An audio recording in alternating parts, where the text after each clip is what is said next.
오늘 고린도전서 4장의 말씀은 그리스도의 일꾼된 자로 또 그 일꾼에게 맡겨진 일들을 충성되게 감당하라는 이야기죠. 그리고 이것은 그리스도의 정체성과 관련이 있습니다. 우리가 그리스도인으로서 어떻게 살아갈 것인가에 대한 이야기를 만약에 묻는다면 당연히 우리는 그리스도의 일꾼이고 하나님의 비밀을 맡은 자로 또 그 맡은 자들에게 하나님께서 구하시는 것이 충성이니만큼 충성되게 그 일을 감당하는 것이 그리스도로서의 정체성이다, 이렇게 이야기할 수 있겠죠. 그런데 여기서 보는 일꾼이란 영어 성경에서는 미니스터라고 나오거든요. 그러니까 사역자다. 사실은 좋게 표현한 거예요. 사역자다. 오히려 영어 성경에 미니스터라는 해석보다는 슬레이브라는 단어가 더 어울려요. 그러니까 노예다, 이런 표현이죠.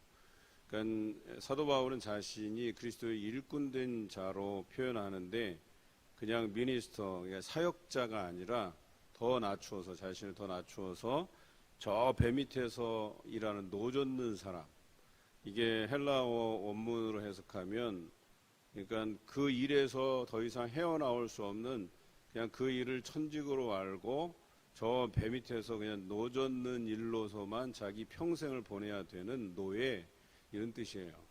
그런데 여기서 그리스도의 일꾼이다라고 하는 것은 내게 맡겨진 일을 잠시라도 쉬지 아니하고 그 일들을 종된 자로서, 노예된 자로서 충성을 다하는 그리스도의 일꾼이다, 이렇게 자신을 표현하는 것이죠. 하나님의 비밀을 맡은 자다라고 하는, 여기서 말하는 비밀은 우리가 알고 있는 비밀이라는 뜻은 달라요. 우리의 비밀은 이야기해주면 그게 바로 비밀이 아니라 그냥 우리가 알고 있는 사실로 바뀌는 거지만, 여기서 말하는 비밀은 옛날 성경에 보면 신비라는 단어로 해석하는 게 더 옳아요. 그래서 신비라고 하는 것은 이야기해줘도 잘 모르는 거예요. 그러니까 소위 말해서 우리가 말하는 복음, 예수 그리스도에 대해서 설명하지만 듣고도 이해되지 않는 경우가 있어요. 그러니까 그 이해되지 않는 것을 누가 알게 하시느냐? 성령이 알게 하신다. 내 안에 역사하시는 성령께서 그 사실을 알게 하시고 체험케 하신다라고 하는 것이죠. 그럼 성령은 어떻게 소유하냐? 우리가 예수 그리스도를 믿고 죄사함의 세례를 받으면 우리에게 성령을 선물로 주신다, 이렇게 설명하고 있어요. 그러니까 이 세례라고 하는 기본적인 이 성례전은 우리가 죄인임을 자각하고 깨닫는 거거든요. 여기서부터 믿음이 시작되는 거거든요. 그런데 우리가 예수 믿는다고 해놓고도 우리가 죄인임을 자각하지 못하면 알 리가 없어요. 하나님의 비밀을 맡을 수가 없어요. 그것을 알 리도 없고, 그 사람이 아무리 말의 지혜로서 설명한다 해도 다른 사람이 그것을 알아들을 리가 없다는 거예요. 그런데 우리 안에서 이 죄사함의 세례를 받고 성령이 충만한 상황에서 우리에게 알게 하시는 그 하나님의 신비를 우리가 알게 되고, 그것을 알고 깨닫고 체험하고 그것을 다른 사람에게 전할 때 또 그와 같이 그에게도 성령이 역사하신다, 이렇게 표현하고 있는 것이죠. 그래서 자신은 그렇게 하나님의 신비를 맡은 자고 그리스도의 일꾼된 자로서 하나님 앞에 예수 그리스도께서 우리에게 맡기신 그 일에 충성을 다하노라, 이렇게 이야기합니다. 그리고 예수 그리스도를 따르는 사람들에게 충성할 것에 대해서 이야기하고 있습니다. 그런데 누구를 본받아야 되느냐? 바울과 아볼로를 본받으라고 6절부터 13절까지 말씀하고 있어요. 참 바울은 대단한 사람입니다. 자기를 본받으라고 자신 있게 이야기하는 건 이게 쉬운 게 아니거든요. 그런데도 불구하고 16절에 내가 너희에게 권하노니 너희는 나를 본받는 자가 되라, 라고 하는 거예요. 그러니까 바울은 예수 그리스도를 다메섹 도상에서 만나고 나서부터 회심하고 자기가 십자가에 죽기까지, 순교당하기까지 그리스도의 일꾼임을 자각하고 잊은 적이 없는 거예요. 끝까지 자신이 달려갈 길을 다 마치고 이제는 자기를 위해서 준비된, 예비된 의의 면류관을 받아 쓴다고 자신이 고백했던 것처럼, 자신이 사실은 아무것도 아닌 그런 존재였는데 자신이 마치 하나님의 일을 대행하는 사람이고 참 대단한 사람이라고 생각했던 한때가 있었던 거예요. 그런데 예수님을 만나고 보니까 세상의 지식도 다 쓰레기 같고 또 자신이 권세 있다고 능력 있다고 여겼던 그 지위 뿐만 아니라 헬라의 철학, 로마의 웅변술, 수사학 이런 게 다 만물의 찢기같이 쓰레기같이 여겨졌다. 심지어는 자기의 몸에서 배출되는 그런 노폐물보다 더 못한 것으로 치부해버리고 오직 자신에게는 그리스도의 그 십자가 외에는 능력 있는 것이 없고 자기는 그것만 전하면 된다는 이 생각을 가지고 오늘 고린도에 편지를 쓰고 있는 것이죠. 그래서 자신을 본받으라고 자신 있게 이야기하는데 그 본받는 삶이 무엇이냐? 오늘 하반절에 나옵니다. 하나님의 나라는 말에 있지 아니하고 오직 능력에 있다. 이렇게 이야기하는 것이죠. 여러분, 교회에서 초보적인 신앙은요, 일꾼이냐 아니냐의 차이예요. 그저 그냥 예배만 단순하게 드리러 왔다 갔다 하는 사람은 그냥 초보적인 신앙이에요. 그런데 교회에서 열심히 봉사하고 수고하고 헌신하고 맡겨진 일에 대해서 충성되이 하는 사람들, 이런 사람을 우리는 일꾼이라고 불러요. 또 다른 부류는 말만 앞세우는 사람이 있고 능력으로 행하는 사람이 있고 이게 다른 거예요. 어제부터 우리 환우들 신방이 시작이 되었는데 한두 가정 이렇게 방문해 가는데 참 앉아서 대화를 하는데 그 하나님께서 함께 해주셨다는 걸 자기가 느낀다는 거예요. 그러면서 하시는 말씀이 올해 중보기도단을 만들지 않았으면 어떻게 할 뻔했을까 하는 생각을 자기가 했다는 거예요. 병원에 들어갔을 때 가족들이 오열을 했다는 거예요. 왜냐하면 의사가 가망성 없다고. 자기도 들은 거예요. 가망성 없다는 얘기를.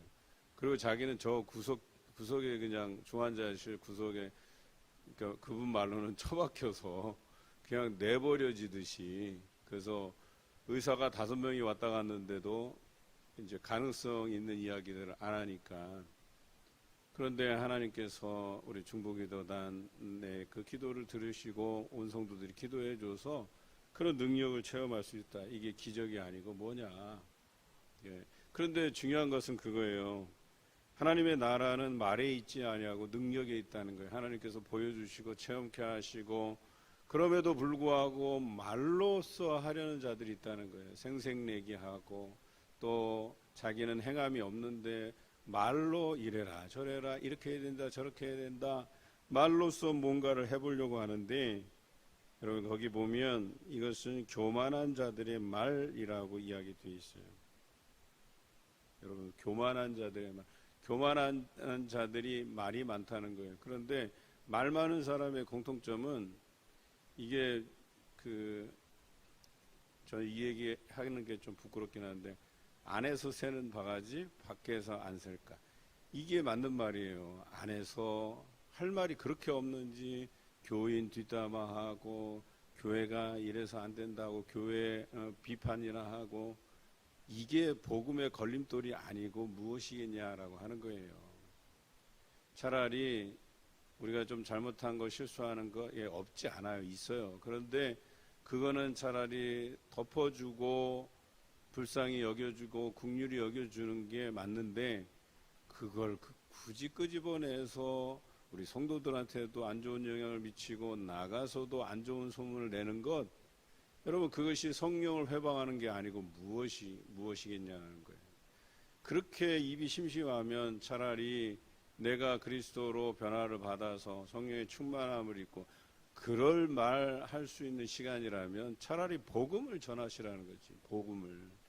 여기 와서 그렇게 할 일 없이 이 사람 저 사람 도마 위에 올려놓고 이렇게 재단하지 말고 복음에 충실하고 복음에 입각해서 말씀을 전하는 일에 충성을 다하는 것이 그리스도의 일꾼된 자다라고 하는 것이죠. 그래서 오늘 성경의 마지막 부분은 너희가 무엇을 원하냐 내가 매를 가지고 너희에게 나아가랴 사랑과 온유한 마음으로 나아가랴. 그러니까 고린도 교회가 뭔가 잘못하고 있는 거예요. 그러니까 교회 안에서 분파를 만들고 시기와 분쟁으로 하고 다투고 다른 사람 뒷담화하고 심지어는 목회자를 평가 위에 올려놔요. 아볼로는 어떠냐, 바울은 어떠냐, 게바는 어떠냐.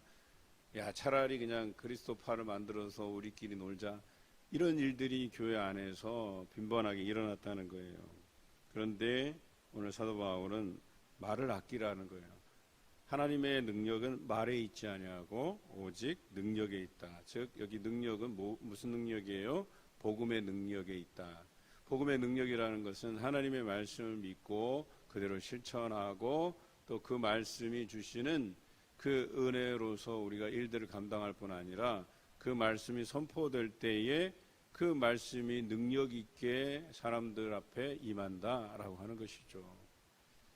저도 사역자로서 부름을 받고 하나님께서 많은 연단의 시간을 갖게 하셨는데 저를 쳐서 복종시키는 훈련, 또 말씀의 훈련. 그런데 어느 순간 저에게 말씀해 주시는 것이 이거예요. 내가 너를 말씀의 사역자로 세웠다. 너는 가서 전하기만 하면 된다. 이런 말씀을 들었어요.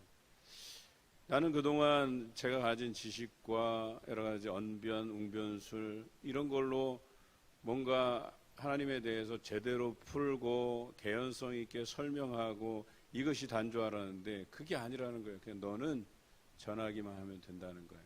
사도 바울이 자신이 가진 헬라의 철학, 웅변술, 수사학, 대단한 학문들 그리고 율법에 있어서는 가말리엘의 문화생으로서의 그 정통성을 가진 사람인데 오히려 그것을 종합적으로 해서 전도에 힘썼던 아덴에서는 몇 사람 전도되지 못했거든요. 그런데 오직 예수 그리스도의 십자가로 승부를 걸었던 이 고린도에서 많은 성도들이 생겨난 것을 보면 하나님의 능력은 말에 있지 아니하고 복음에 있다는 게 아주 정확한 대답이죠. 또 해석이고 우리도 마찬가지예요. 우리의 말의 지혜로 할 것이 아니라 원색적인 복음으로 예수 믿으십시오.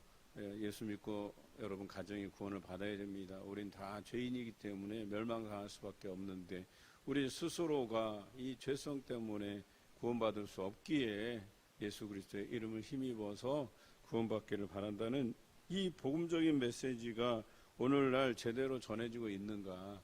이런 복음적인 메시지를 전하는 사람이 그리스도의 참된 일꾼이라고 이야기하는 것입니다. 오늘 여러분에게는 이 말씀이 능력이 되는 삶을 살고 계시는지 아니면 여러분의 말의 지혜로 살아가는지 다시 한번 생각해 볼 필요가 있습니다. 우리가 모여서 좀 생산적인 일을 하면 좋겠다 하는 생각이 들어요. 그냥 누구 뒷담화하는 걸로 이렇게 일상화하는 게 아니라 좀 모이면 같이 좀 누구 좀 전도 좀 이렇게 장기 결석자들 요즘 못 나오고 있으니까 우리 찾아가서 우리 한번 권면해보자. 뭐 이런 좀 생산적인 일들로 사람들 그리스도의 일꾼으로서의 그 역할들을 감당하시면 좋겠다 하는 생각을 늘 가져봅니다. 이번 여름 성경학교와 수련회 오늘 이제 중고등부가 시작되는데요. 적어도 우리가 이렇게 여름 시즌을 통해서 그냥 쉬고 휴가하고 이런 일보다 우리가 캠프를 통해서 성경학교를 통해서 수련을 통해서 이런 믿음의 기회를 갖고 신앙이 성장할 기회를 갖는 것은 우리가 그리스도의 일꾼이 되어가기 위한 과정이라는 거예요. 그래서 저는 참 안타까워요. 뭘 기획하고 좀 나오시라고 거기에 해당되는 분들한테 이렇게 알려드리면 참여율이 아직까지는 저조해요. 참여율이 적다는 얘기는 여전히 우리가 아직 그리스도의 일꾼으로서 준비되는 이 과정에 쉽게 발을 이렇게 못 내딛는 거예요. 여러분 그런데요, 한번 내딛기 시작하잖아요. 걷잡을 수 없이 하나님께서 우리를 그리스도의 일꾼으로 세워 가신다니까요. 교육받는 게 재미있고 참석하는 게 재미있고 그리고 거기에서 하나님께서 나를 어떻게 쓰실까, 어떻게 세워가시는가, 이게 즐겁다는 거예요. 이 즐거운 상상으로 하루하루의 삶이 무기력한 삶이 아니라 영적으로 강력해지고 또 하나님께서 나를 그리스도의 일꾼을 넘어서서 군사된 자, 용사된 자, 용감히 싸워서 이길 만한 영적 전투에 필요한 그런 사람들로 세워가신다라고 하는 것이죠. 오늘 바울은 자신을 그렇게 세워주신 하나님께 감사하고 이제 고린도 교회 성도들에게 너희가 시기와 분쟁과 비협조적이고 그렇게 살아갈 것이 아니라 이제 주를 위해서 열심히 일하는 일꾼으로 거듭날 것에 대해서 이야기하고 있는 거예요. 지금 그렇게 한가하게 입씨름할 때가 아니라는 거예요. 지금은 오직 하나님이 맡겨준 일들에 대해서 우리가 그리스도의 일꾼으로서 충성을 다해야 되는 그런 시기라고 이야기하는 거예요. 우리가 떠날 날이 가까이 왔다라고 하는 것을 인식해야 된다는 거예요. 여러분, 우리가 죽음이 가까이 왔을 때 사실 우리 한국은 죽음에 대한 그 이해와 정서가 이렇게 긍정적이지 못해요. 다른 나라에 비해서. 마치 저주받은 삶이고 죽음은 우리에게 너무 부정적인 어떤 영향을 준다라고만 생각하시는데 그렇지 않아요. 우리는 날마다 죽음을 준비하는 인생이에요. 그래서 내가 죽기 전에 뭘 해야 되는지, 뭐가 가치 있는 일인지 이것에 대한 분명한 인식이 중요해요. 그리고 거기에 결정에 따라서 여러분 중요한 일을 하세요. 가치 있는 일을 하세요. 복음을 전하는 일을 하세요. 내 사랑하는 가족을 위해서 복음을 전하고 또 우리 이웃들을 위해서 나와 친분 있는 지인들을 위해서 그분들이 다 예수 믿게 하는 일에 여러분 전력하시길 바라요. 그보다 더 가치 있는 일이 있다면 그 일을 하셔도 되겠지만 성경에서는 일관되게 설명하고 있어요. 그래서 많은 사람을 옳은 대로 돌아오게 하는 사람은 하늘의 별과 같이 빛날 것이다 라는 이 말씀 한마디에 이게 정말 소중하고 가치 있는 일이구나. 또 그 생명을 천하보다 귀한 생명으로 표현한 성경의 말씀이 허투루 된 말씀이 아니라는 거예요. 그러니까 그 복음 전하는 일이 얼마나 소중한 일이고 가치 있는 일인지 오늘 성경에서는 이야기하고 있어요. 오늘 그런 심정으로 오늘 사도 바울이 오늘 고린도의 성도들에게 너희가 그리스도의 일꾼으로서 거듭나고 비밀을 맡은 자, 신비를 맡은 자로서 충성을 다하라고 이야기합니다. 오늘 이것이 우리에게 들려져서 우리도 그리스도의 일꾼 된 자로 살아가시길 주님의 이름으로 기원합니다.